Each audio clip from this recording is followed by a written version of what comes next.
this is a different type of review where I'll just be showing a couple movie clips and screenshots mostly because it'll take less editing time, and so I don't get like blocked them in or copyright claims or whatever.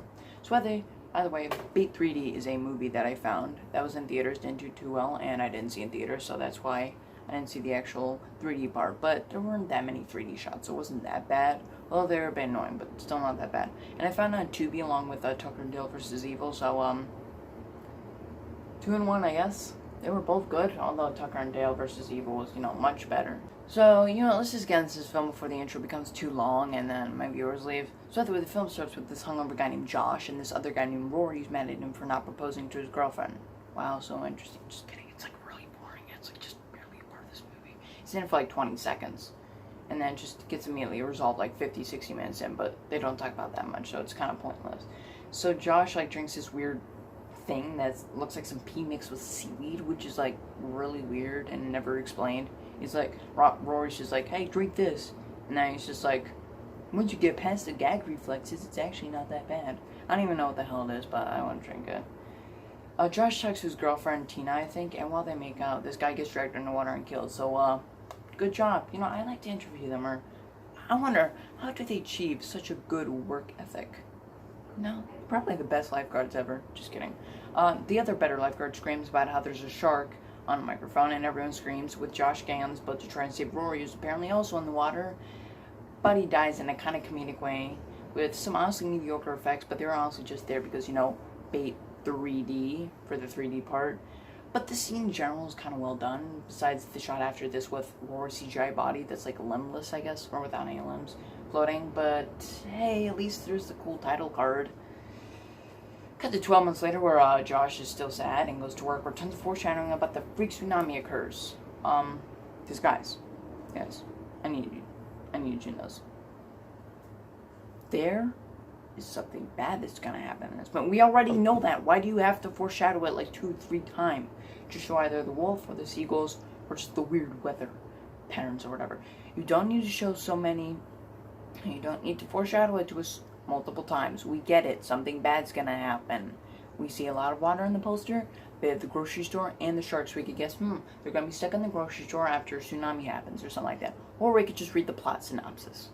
Even if you could just have foreshadowing with like maybe the dog or the seagulls, or something like that. Don't foreshadow it to us multiple times. It just feels way too forced. So he goes to his workplace in a grocery store and passes by this girl whose name I really don't know. Guys, there's like over 10 main characters. That's too many names to remember for a 90-minute shark film that I found on Tubi. In Jaws, there's only a couple. Martin Brody, Ellen Brody, Hooper, Quint, and the mayor, and that's kind of it. I guess if you want to count the shark, but that's really it, like 5 or 6 characters. But that's like counting the shark and the mayor who's in it for somewhat long time. I don't know, actually. I don't know if that counts. He's kind of like barely in it. Whatever. This movie is Josh, Doyle, Heather, Jamie, Tina, Rory, Naomi, Kyle, Ryan, and a bunch more. There's like 15 characters. There's just way too many characters. We then see this other girl, a woman who's trying to shoplift named Jamie, I think. I don't really know. We then see these 2 people, Kyle and Heather, in this car pulling up, and I only know Heather's name because, get this, the front custom license plate in her car is her name. Are you kidding me? It's kind of a waste of a license plate. If you're custom license plate, you're gonna waste it on just saying your name instead of anything cool or like a cool nickname or something. Really? That just seems forced. Just have it naturally come through dialogue. Like, have Kyle say, I don't know, something that would seem natural. Be like, oh, Heather, don't do that. Remember last time you did that? You busted one of the tires or something like that. That feels natural. Not like, oh, custom license plate of the car, Heather. Like, I don't know if people do this. If they do, then okay, but that still seems a little weird. Also, Heather's a cute dog. Better not die. Just kidding. That means your movie's willing to take risks. But, whatever. Because, dogs most of the time live in horror movies. So that'd be interesting for a change. I guess. Also, Kyle's an asshole. Who would have thought? Not just because of his name, but because there's always that asshole character in shitty shark movies. It gets old. Oh, I know that sounds really narrow, like asshole characters in shitty shark movies. That kind of sounds like very vague, or maybe not, like way too narrow now. But there's always that asshole character, so Yeah, the shoplifter gets caught by this mall officer, I guess, but she escapes and sees her boyfriend called Ryan and makes out with him. Hopefully this person's name is Jamie, because I can't rely on the cast pictures, because this movie was made 8 years ago and they obviously look different. Like, some of them have completely different hairstyles, hair colors. Josh has like a mustache, completely different hairstyle. So I can't really rely on that, because it's like they look completely different 8 years now. Also, why would you shoplift from the same store that your goddamn boyfriend works at? Can't you just naturally get some of the products, or just afford to buy them? Because, you know, I'm assuming stores would give semi-decent pay. Like, how do you... I mean, that happens for people working at their jobs. Sometimes they get some of the products. Okay, maybe not grocery stores, but I don't know. Still, that seems stupid. Shoplifting from the only store your boyfriend works at, that seems like a dick move that could get him fired. Which is funny, because the manager finds out and fires Ryan for some reason. By the way, the manager's called Jessup. Why him? I guess his girlfriend. But just take it off his paycheck, or just ban her from the store. Although, to be fair, they were looking pretty suspicious and while they were making out. And, you know, he didn't really... To him, it could be like, oh, they both knew the fact that they were shoplifting. And he doesn't want shoplifters in his store, obviously. So, I guess... I don't know. Josh is... So we cut back to Josh working with that lady who's actually named Naomi, I think. I don't know. I kind of just figured that out from the cast pictures, I think. I don't know. They look different, but I kind of figured it out because they looked a bit similar. But yeah, Josh is working with her and sees Tina, but she has a boyfriend now, which, of course, is cliche as hell because that happens in a lot of movies. So it just feels kind of cliched. I feel like I see that in a lot of movies. So, I mean, this movie is kind of a by-the-books type movie. So, I mean, it'd be nice if they did some things differently, but whatever. We then see this officer who's called, because of Jamie, who's actually her father named Todd, and then we see two criminals, one named Doyle in his car, who's really only doing this just to, like, clear his name so this other criminal doesn't come after his brother. That's kind of interesting. I mean, that, again, is kind of something that you see a lot in movies, but at least it's not like, they're just two bad people that I want to die.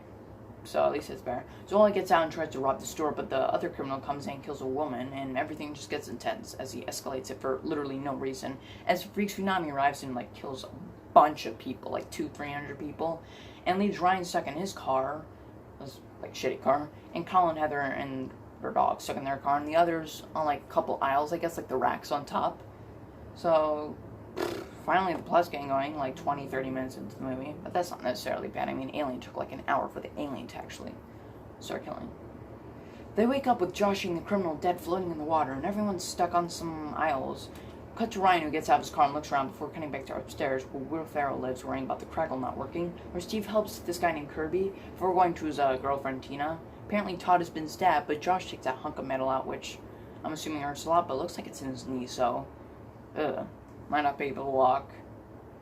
And also Doyle stares at Todd menacingly. Like, I get it, he's a cop, but like, maybe worry about the freak tsunami and you being stuck in the water. Well, not in the water, but on top of the water with a bunch of other people. Okay? Worry about that. Not worry about the fact that you're a criminal. And later even Todd's like, you know, it's fine if you don't shoot anyone. To other character. And it's fine, we'll work this up because, yeah. Just think of... It's a completely different situation, and the fan is going on.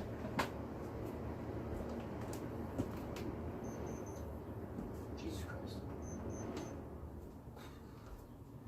Oh my god, it's 98 in my room.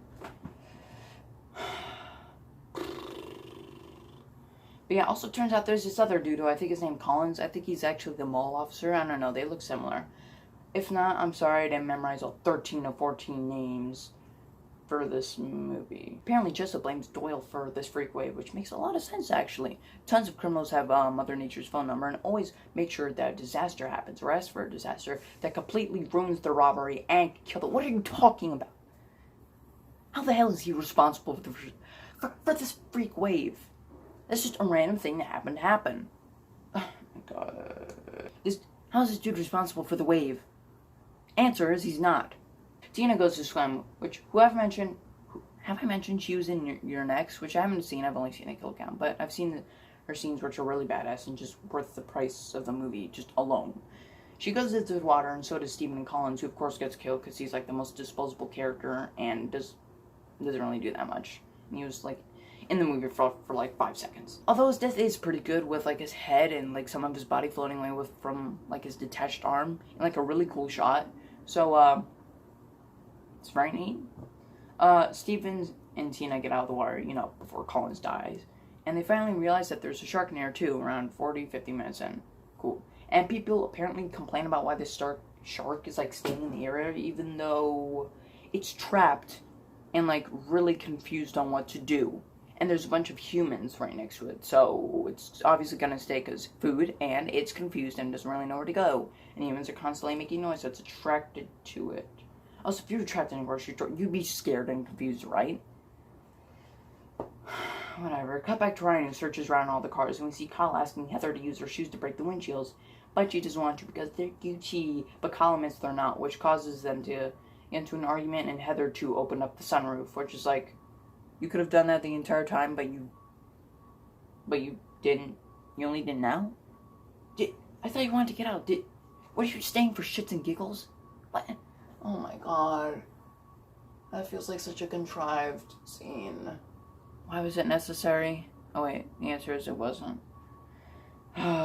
Same shark, I think. Actually, no, it's a completely different shark, apparently. Appears near Heather's car, and was it Kyle's? Or I don't know. It goes Heather's, and it cracks the window, which begs the question of how the freak tsunami or wave didn't already break any of the windows or the windshield. Wouldn't the water pressure be like insanely strong and break the windows and suffocate them? Cut back to the main group, where Jessup is the only smart one asking Todd for ideas since he's supposed to be a cop, or, you know, trained, I guess. And gets mad Doyle because somebody died, quote, doing his robbery, end quote. Which is true. So, at least he's the only semi-smart character. Although he's kind of rude and dumb sometimes. So, yay, most of the characters I don't care about. Awesome. Some electrical wires drop down close to water, so yay, another problem that'll be resolved in 10 minutes. Cut back to Kyle and Heather and their dog, and the shark scares them and they don't know what to do.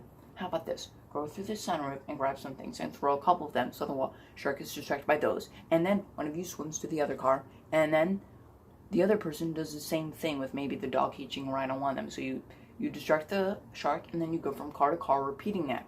Or if it's still distracted, you could swim. So you'd basically repeat that, and you'd probably get out alive. Is that smart? I don't know. Let me know in the comments if that was actually smart or not. Steven decides to go into the water with a bunch of cards on his head to protect him, which is actually pretty smart, I'm not gonna lie. But the breathing tube isn't long enough for him to get to the power box, so he takes it off. And after turning out the power, stopping the electrical wires, he tries to swim out, but he can't, and he eventually drowns. Which, good on you, movie. That was actually like the only character that I cared about, so, that's cool. Kyle and Heather get out from the car and into another one, but Kyle, of course, sacrifices Heather's dog, but it doesn't get eaten, but it's still the thought that counts. Back upstairs, Jessup goes into the vents, but a bunch of, spider crabs, I think? I don't know, just crabs or whatever. Force Jessup to get out of the vents and probably gets eaten by the shark. Ryan gets to Heather and Kyle's car. But Kyle gets eaten. Oh wow, how surprising. That was sarcasm, by the way. I don't know, I should have done this, but well, who cares? Jamie goes and gets one of the hooks in the kitchen because I guess they're in the kitchen area, which they'll use to try and catch/kill the shark. I doubt this is really going to work considering you have a good chance to just bite your arm off, or considering that 5 seconds later it takes a pretty good beating from a tenderizer, and I think it could survive. Tina and Josh talk and forgive each other about the whole proposing thing and breaking up, I guess. Remember I said it'll be resolved, like, really quickly? Yeah, and they leave the bait just hanging around, but it doesn't get taken by the shark, so Kirby takes Naomi, and turns out he was a criminal, though the criminal body laying in the water, I guess, was somebody else they switched with. Sure, let's pretend like that would work when the freak tsunami would take over you. How would you have enough time? How would you be able to do that? Okay, well, Naomi gets back up and Kirby gets stabbed in 3D. Whoa, oh my god, that's so cool. But it's also kind of stupid and cringy. It's mainly from his overacting, which, again, makes me cringe a lot. Kirby gets thrown into the water and brutally killed, and we get to see it, so, nice. I actually really didn't like that character. And the way he talked is just kind of weird. Trying to find out food or not. Sounds so weird. Ryan and Heather see Heather's dog, who apparently survived, and Ryan does a signal that was foreshadowed before with, like, X amount of knocking they do to each other. Like, before, they would, like, talk to each other through knocking, like,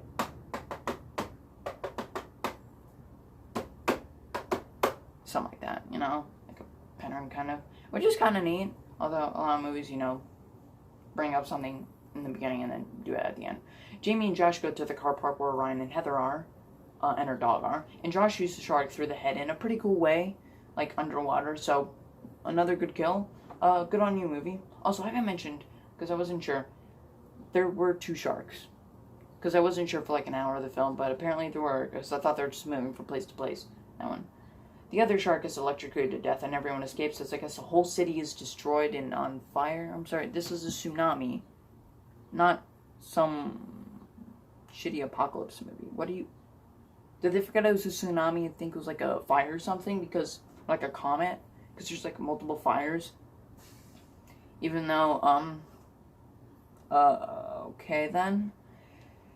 And the film ends with a shark eating a bird and the camera, because, you know, guys, this is a 3D shark movie. That was bait 3D. That was okay, I guess. That was decent, enjoyable at times, but the characters weren't that great. There were too many characters. Some of the CGI didn't look that good. And, I mean, it was enjoyable, some decent effects. Some characters were at least semi-enjoyable, but they weren't that great, or they weren't really built on. The whole problem is resolved within like 5 seconds, or within like an hour of this movie, or an hour, 20 minutes, but like, they don't talk about it much, and, I guess it's just a kind of unremarkable short film, but there are some good stuff in it. Would I recommend you buy it? If I had to buy it, I'd pay like $3 for it. It's not a bad shark film.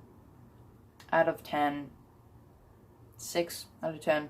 Rate score might be like a C+, B-. It's not a bad shark film, not even close.